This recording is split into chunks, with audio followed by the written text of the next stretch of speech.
আর হরিপুর খোর কত বড় অমানুষ দেখুন একবার। ধার সময় শোধ করতে পারেনি, তার পরিণাম যা হলো শুনলে শিউরে উঠবেন। সুদের টাকা তুলতে এক যুবকের বউয়ের দেহের গুরুত্বপূর্ণ অংশটাই বিক্রি করিয়ে দিল ওই সুদখোর।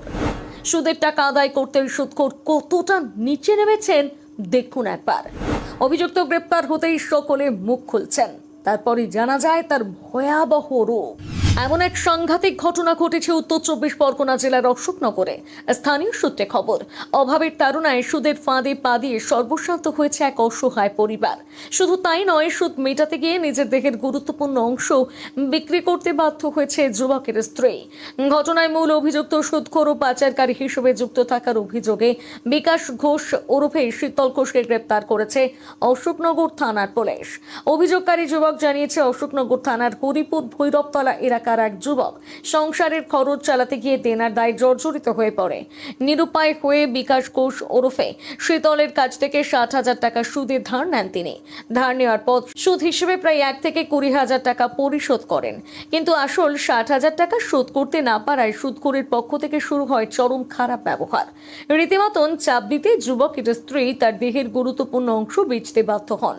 অভিযোগ, ওই সুদখোর নাকি সব বন্দোবস্ত করে দিয়েছে। বর্তমানে যুবকের স্ত্রী কলকাতার এক বেসরকারি নার্সিংহোমে ভর্তি রয়েছেন। সুদখোরের নির্মমতার কথা বলতে গিয়ে কেঁদে ফেললেন ঋণগ্রস্ত যুবক। আমি ওনার থেকে 60,000 টাকা সুদে নিয়েছিলাম। শীতল ঘোষের থেকে 60,000 টাকা সুদে নিয়েছিলাম। সুদে নেওয়ার পর আমি কম বেশি 7-8 মাস ধরে পার ডে 600 টাকা করে, মাসে 18,000 টাকা। উল্টা আমাকে 1 মাস পরে টাকা না দিতে পারলে আমাকে ফাইন করতো। আমার একটা ভ্যান ছিল, সেটা বিক্রি করে আমি 5,000 টাকা ফাইন দিয়ে সুদ দিয়েছি। কম বেশি আমি 1,30,000 টাকা দিয়ে দিয়েছি।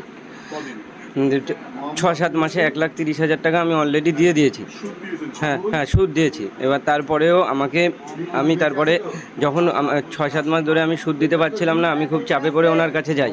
এবার ওনাকে গিয়ে ব্যাপারটা আমি বলি যে আমি এইরকম চাপে আমি দেনা শোধ করবো কীভাবে। তখন উনি বলেন যে কিডনি বেচার লোক আছে, তুই যোগাযোগ করতে পারিস, ওইখানে যোগাযোগ করলে সব তো মুক্ত পাবি। এবার আমার সাথে উনি যোগাযোগও করিয়ে দেয়। যোগাযোগ করার পর আমি ওইখানে গিয়ে যোগাযোগ করি। অলরেডি আমার বউ নার্সিংহোমে ভর্তি আছে। হ্যাঁ, কিডনি দেওয়া হয়ে গেছে। 12 তারিখে ভর্তি ছিল, 14 তারিখে ওটি হয়েছে।